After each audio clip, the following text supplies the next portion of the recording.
The biggest question that I get is, if you had to do it all over, would you sell the company? And it's always easy to say would the yes or no, but the hard part is, like, would the company have grown like it has if it was still mine? Would it have did these things? And so it's not really a fair question, and I probably wouldn't change anything. Yeah. I get to live a pretty good life. I get to hunt all over the country. I get to hunt some awesome places. My family's taken care of, and so I wouldn't do anything different.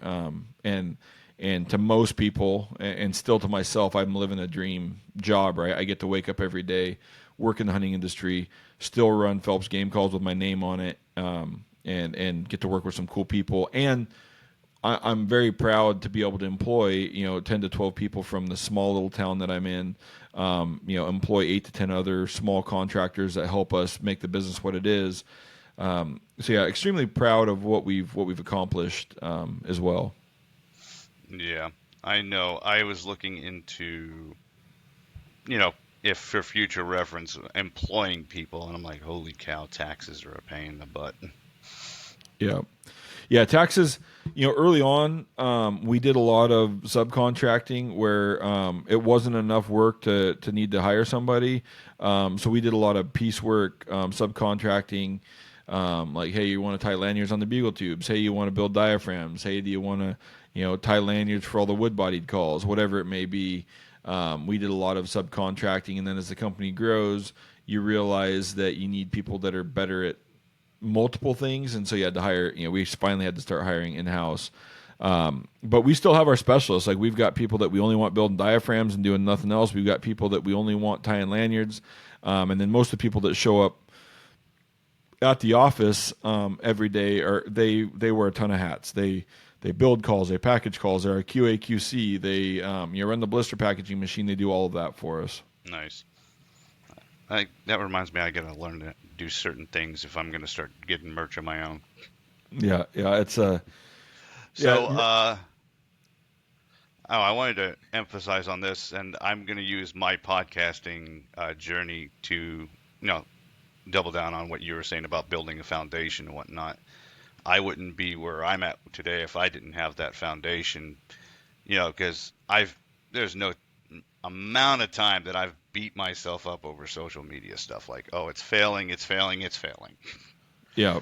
And so I had that foundation, and then I joined Carbon TV, and not going to get into particulars of the numbers, but when I started, I was in November of 2023, and then, small numbers there. But then when 2024 hit, was growth after growth, and from the quarter of Q4 of 2024 to the Q1 of 2025, in their views, which they do them via the quarter versus individual, I had a 35% increase.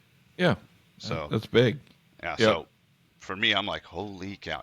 It not a big number thing, like compared to like Meat Eater or some of the other podcasts out there where they have buku followers and whatnot. But for a small podcast like mine in a very niche area, Yep. and I'm not joking. I think I sent you the image that I drew up with ChatGPT about literally there's, and don't quote me on this, it's the AI system. So, but only 3 active podcasts about disability in the outdoors. Yep. Yeah. That's Yeah. Yeah. I think my buddy Aaron Ritter runs one of the other ones. yeah, Yeah, and yeah, it's surprising. yeah. I look at those numbers and I'm like, holy cow! The amount of people that just fade after a certain amount of podcasts is like astronomical. Yep. And that's the same with businesses. And you've been in the business for, you said, 5 years now? Oh no! So we started Phelps Game Calls way back in 2009. Okay, so I'm Meat, having a bad day. yeah, no. Meat Eater did buy the company 5 years ago, so I'm coming up on my 5 years with them. But I've been Yeah. running Phelps Game Calls since 2009. Okay, so yeah, Yeah, you've yeah, got over 10 years in here. Well, yeah, well over yeah, 10 years. yeah. It's been, what's that? I guess it's 16 years, Yeah, which I is think so. even when I was still working, my normal engineering job, it still was, my weekends. It was my nights after work. It was all of those things. But yeah, it's been good. Yeah. Well, that's good. I'm happy for that, man. I mean, you've been working your tail off and you still work your tail off. You produce really good product, of which I can attest for. Yeah, thank you.